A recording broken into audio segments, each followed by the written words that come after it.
Well, y'all, thank you for being here again.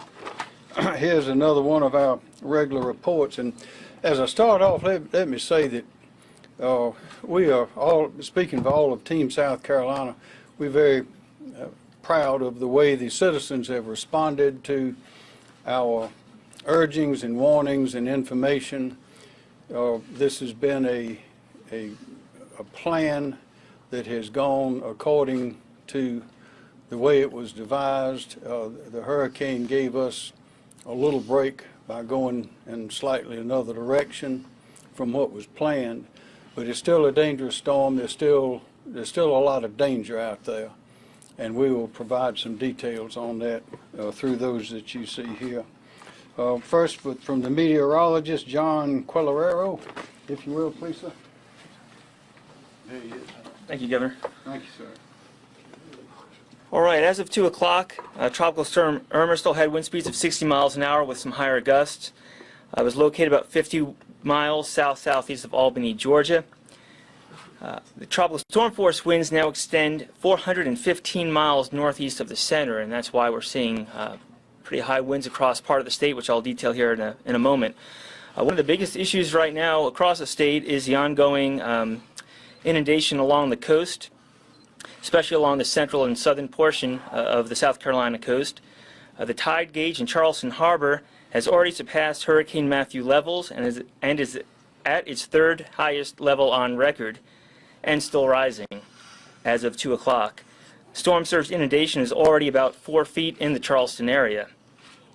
On top of that, we have a lot of heavy rain occurring in downtown Charleston as we've had one of the rain bands from Irma continue to move onshore in that area. Because of that, there's a flash flood emergency right now for the Charleston area. Widespread flooding has been reported in some areas. The combination of extremely high tides combined with heavy rain has resulted in widespread dangerous flooding throughout downtown Charleston. Areas from Calhoun Street south to the Battery are severely flooded. Travel into the downtown Charleston area is not advised due to the dangerous flooding conditions. There are also numerous other flash flood warnings in effect for southeast South Carolina. Remember, turn around, don't drown. Get out of areas subject to flooding and get to higher ground immediately. In terms of wind, so far we've seen the highest wind gusts with 72 miles an hour at Folly Beach. We've also had a report of 68 mile an hour winds at Sullivan's Island and 66 miles per hour in Beaufort. Winds will peak this afternoon and evening, then diminish overnight into Tuesday. One of the other big concerns we have is for tornadoes. There's a tornado watch in effect until 10 p.m. for southeast South Carolina. We've also already seen numerous tornado warnings, especially in the Charleston area. The threat for tornadoes will continue throughout the day and into the evening hours. If you're under a tornado warning, we ask everyone to go to an interior room on the lowest level of your home and stay away from windows. And make sure that you have more than one way of receiving warnings. Thank you, Governor. Thank you. So here's some numbers for you from around the state. The South Carolina Department of Transportation has 2,081 people out there right now clearing roads already, even though the storm is still here. We have 83 road closures in 7 counties. National Guard has 746 guardsmen on duty right now. There are 100 extra troopers out there right now assisting law enforcement. There are 101 state guardsmen on duty right now. We have 369 SLED agents, probation, pardon, and parole agents, and Department of Natural Resource agents on duty right now. Also, we now have 25 shelters open. As of noon today, there were 885 evacuees, that is, people in those shelters, and the capacity, as you know, is over 13,000. So we have plenty of capacity in the shelters, and that's for anyone who needs it, including people from Georgia and Florida. We also have 25 county governments closed today, and we have 33 counties that contain school districts that are closed today. As I mentioned a moment ago, this is still a dangerous storm, and in the last few hours we've seen the storm surge hit the coast at high tide, which makes it even higher. It is a dangerous storm surge, as you can see from looking at pictures from local reports. The high winds will also be dangerous.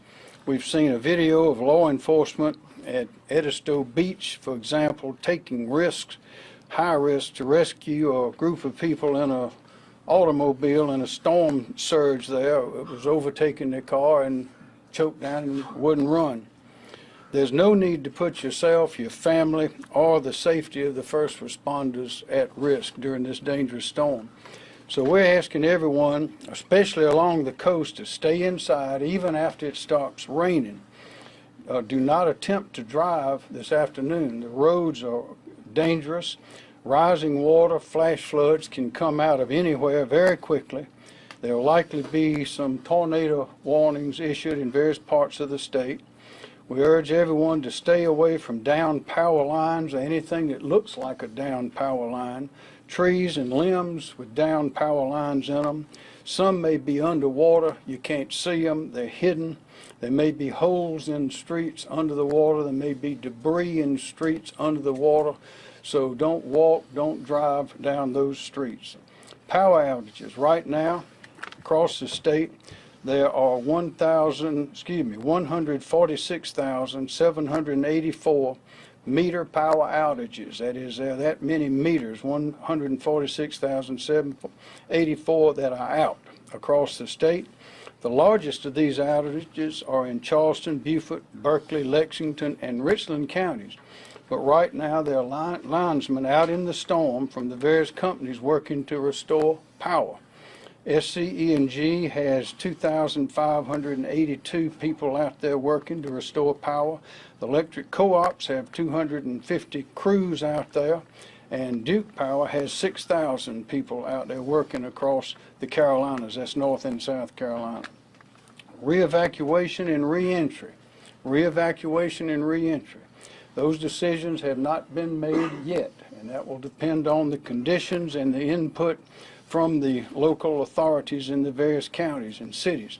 The decision to lift the evacuation order for the barrier islands, that is those that we listed along the coast, will be made in close consultation with the local emergency management and law enforcement officials.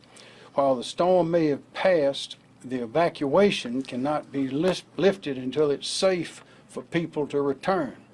This will include considerations like road safety, power and water availability, downed trees, and power lines. State and local law enforcement officers, along with armed National Guardsmen, continue to patrol the evacuated barrier islands. So let me make this clear. We have no tolerance. We have no tolerance for those who would try to take advantage of this situation created by the storm for personal gain. Any looters, thieves, or others causing harm will be arrested immediately and prosecuted to the fullest extent allowed by law. Now I'd like to call on General Livingston, National Guard. General? Thank you, Governor. National Guard continues to be partnered with the counties, law enforcement, and South Carolina DOT to provide security presence, wellness checks, and to eventually get into route clearance as the storm moves through. Our troops going to Florida leave tomorrow about 7 o'clock in the morning, headed to help our neighbors in the south. The citizens need to be aware that we will have quite a number of military movements through South Carolina throughout the day. So if you would have patience with those military units moving through and have some good courtesy for them, they're going down to help our neighbors down south in Georgia and Florida. Thank you, Governor. Thank you, General. Kim Stinson, Emergency Management Division. Thank you, Governor. Our priorities here at the State Emergency Operations Center have been revised a little bit. Right now, our primary priority is sheltering and initial response in support of the counties, and then also planning for damage assessment and reentry as time goes on. We've got EMD personnel in Aiken, Anderson, Beaufort, Charleston, Colleton, Jasper, and Georgetown to affect coordination throughout the period. There's currently 28 county emergency operations centers that is open here statewide. And as we've already talked about, many of our counties have been impacted with power outages, downed trees, and road situations. And that's all the way up from along our western border with Georgia, all the way east to at least Georgetown. And we continue to actively support local authorities with resources as they need them. Our most likely response requests are probably going to be right now assistance with debris management and power generation. And we'll work closely with the counties on that. I would also like to remind the citizens of our disaster hotline that we have, and that's at 1-866-246-0133. And that's a great resource. If you have any questions on any subject that's going on right now in South Carolina, we'll get you the answer for that. Sir, thank you. Thanks, sir. Chief Keel Sled, please. As the governor says, we've got 369 state law enforcement and National Guardmen continue to patrol those areas that were evacuated. I've been in personal contact with all the sheriffs in both the central counties along the coast and those in the lower counties along the coast this morning to make sure that they had every request that they had was met. Generally what we're hearing from them is a number of trees down, roads closed, and flooding seems to be their biggest concern. We will continue to provide assistance to them and those patrols to them until this event is over. Thank you, Thanks, Governor. sir. Department of Transportation, Deputy Secretary Leland Colvin. Thank you, Governor. Yes, sir. As the Governor mentioned, we have 83 roads in 7 counties closed as of 1:30 today. We certainly expect that number to go up. And for live, real-time information, you can go to our website at www.scdot.org. And on our Hurricane Irma banner, you can get real-time data on the road closures as well as an interactive map. As the Governor also mentioned, we have crews in all 46 counties ready to respond pending the weather. More specifically, in our southern coastal counties of Jasper, Colleton, and Beaufort counties, we have 20 road clearing crews ready to respond, as well as 10 damage assessment teams. Furthermore, we also have the high-level bridges in Charleston has been closed by local law enforcement due to high winds and will be reopened once those winds calm down. And finally, drivers, if you have to be on the roads, please be careful, especially on those exposed roadway and bridges because of the high winds. Thank you, Governor. Thank you. Department of Public Safety, Thank you, Dr. Governor. Smith. Good afternoon, everyone. As the Governor mentioned earlier, we have 100 additional DPS officers assigned to traffic management missions. Right now, the majority of our calls for service are for weather-related events, trees in the roadway, down power lines, and so forth. We have been planning for the re-entry of evacuees, so we expect to see an influx of traffic soon for those folks trying to make it back to their respective homes. And on a safety tip, I just would like to mention a couple of things. The Governor did a great job highlighting some of those things. One other area, please do not drive around barricades. We know the problem that could bring if someone were to drive around a barricade. Those barricades are there for a reason. And as the Governor mentioned earlier, please do not drive in standing water or in flooded areas. We don't know what's under those flooded areas. And again, I think our meteorologist, he highlighted the importance of turn around, don't drown, because we never know what's under that standing water. Thank you, Governor. Thank you, sir. Emily Farr, Labor License and Regulation. Thank you, Governor. Yes.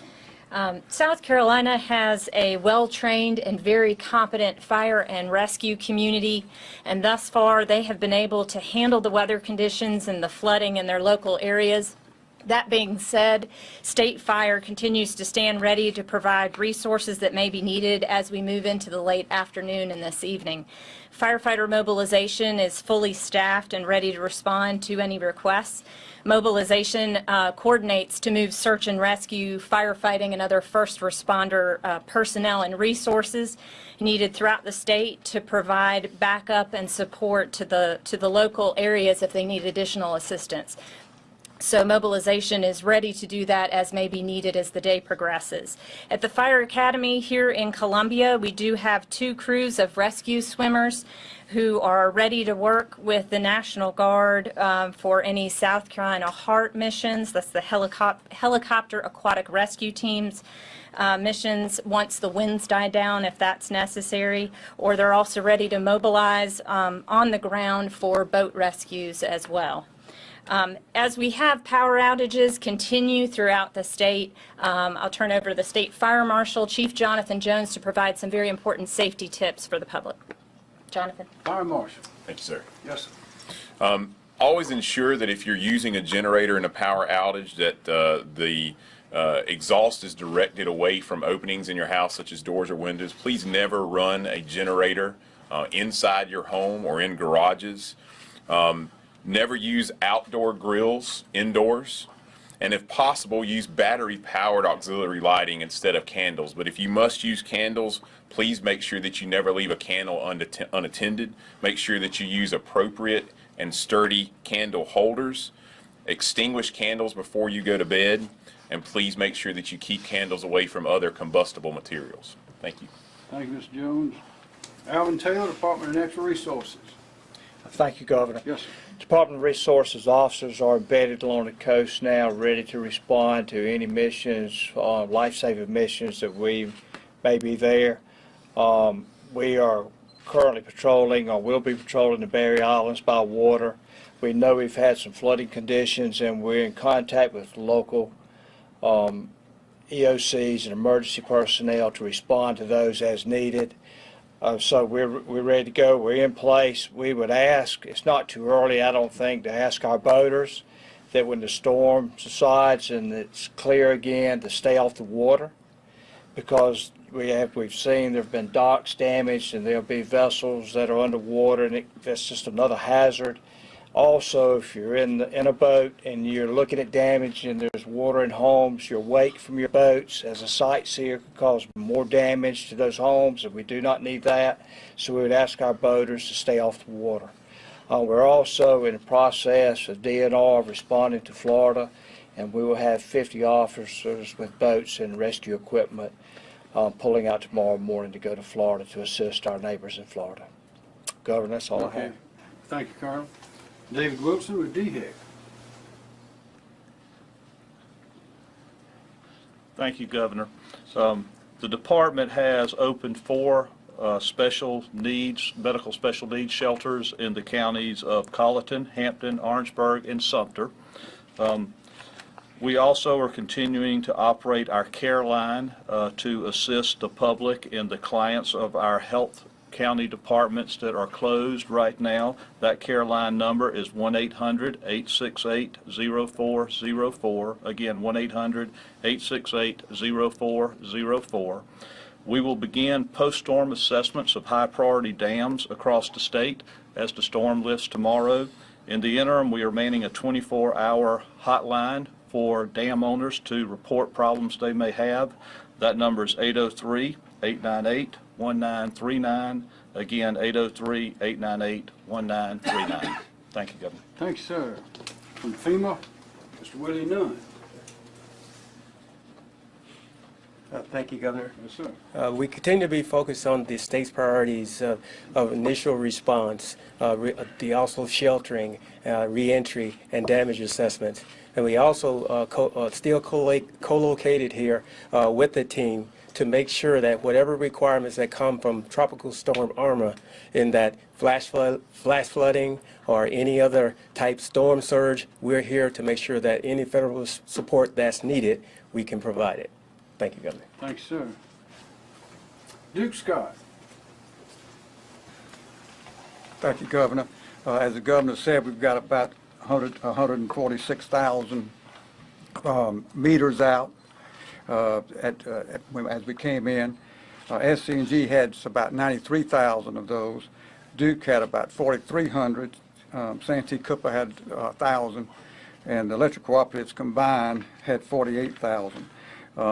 The largest outages, of course, would be Charleston would be at 36,629, Beaufort 32,400, Lexington, 11,900, and Richland, 8,000, and Aiken, about 8,000. The crews will be, as he said, we've got thousands of crew people out there, I think over 9,000.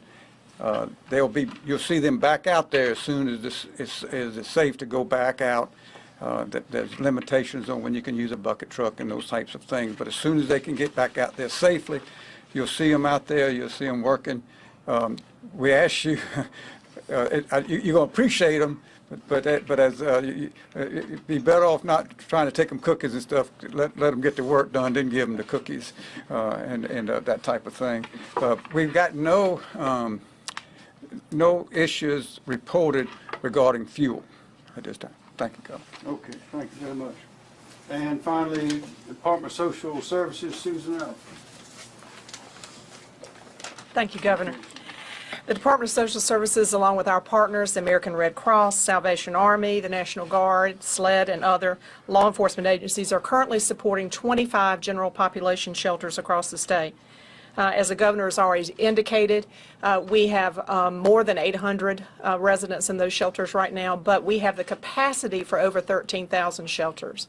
So we would encourage any citizens of South Carolina, if you at all feel unsafe in your residences or uncomfortable in these current weather conditions, that you consider an open shelter as a possible resource for you. But also evacuees from Georgia, from Florida, you're welcome to come to our shelters that are open, and we have the capacity for you now. So we would encourage folks to come to any of our open shelters. Just to make sure our citizens know and are aware of where these shelters are located, I'm going to actually go through each one of them with you so that we can let everyone know which open shelters are available in your area. In Allendale, we have one open shelter at the Allendale Elementary School. In Anderson County, we have one shelter open at the Anderson Civic Center. This shelter was actually open to support evacuees from Georgia, but it's open to anyone that needs shelter during the storm. In Bamberg County, we have one shelter open at the Richard Carroll Elementary School. In Beaufort County, we have two shelters, one at Bluffton High School and one at Beaufort High School. In Calhoun County, we have one shelter at the Calhoun County High School in St. Matthews.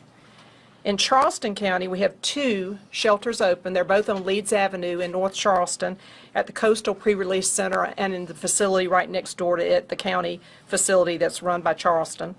In Clarendon County, we have three shelters, one at Manning High School, one at East Clarendon High School at Turbyville, and Scotch Branch High School in Somerton.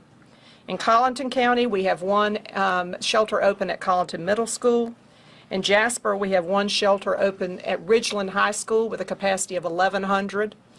In Kershaw County, we have one shelter open at Camden High School. In Newberry County, we opened a shelter today at 2 o'clock at the Newberry High School. In Orangeburg County, we have 4 shelters open. Those shelters are located at Orangeburg Wilkinson High School, Lake Marion High School in Santee, Hunter Kynard Tyler Elementary at Nieces, and Branchville High School. In Richland County, we have one shelter open at Denton Middle School. In Sumter County, we have one shelter open at Crestwood High School. And finally, in Williamsburg County, we have 4 shelters open. These shelters are at C.E. Murray High School in Greeleyville, Kingstree Senior High, the East Campus, Hemingway High School, and the D.P. Cooper School in Salters.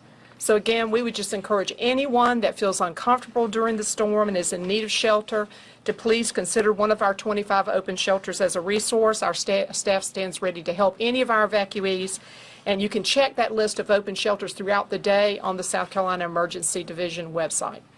Thank you. Okay, thank you very much. Sir, Do you mind if I? please.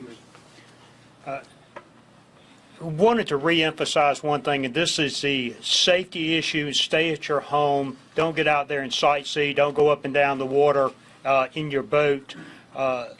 Director Farr talked about the aquatic rescue teams. All of our aviation is grounded right now because of winds. Director Taylor talked about boat rescue teams. We're talking about swift rising tides that put everyone at risk. Even some of the areas we cannot get high water vehicles in. So what we ask you to do is don't put yourself at risk and don't put our rescuers at risk. We'll try to come get you, but it's going to be a very high risk operation, so please stay home. Thank you, Governor. Yes, sir. Any questions? Questions? Yes, you mentioned rescue earlier. Is that the only emergency rescue that's taken place, and can you tell us a little bit more about it? General? Would you like to start with that? Well, I'll start. As far as I know, that is the only emergency rescue that we've had. Of course, there may be some things going on in local areas, but Chief, you got anything, or Director Taylor? As far as I know, that is the only rescue at this time, but information is coming in, and we're expecting all of our officers to be back on the water real soon. There's a lot of high water now, and we'll have better information later. We saw that one on television, so that's how we know about that one so immediately.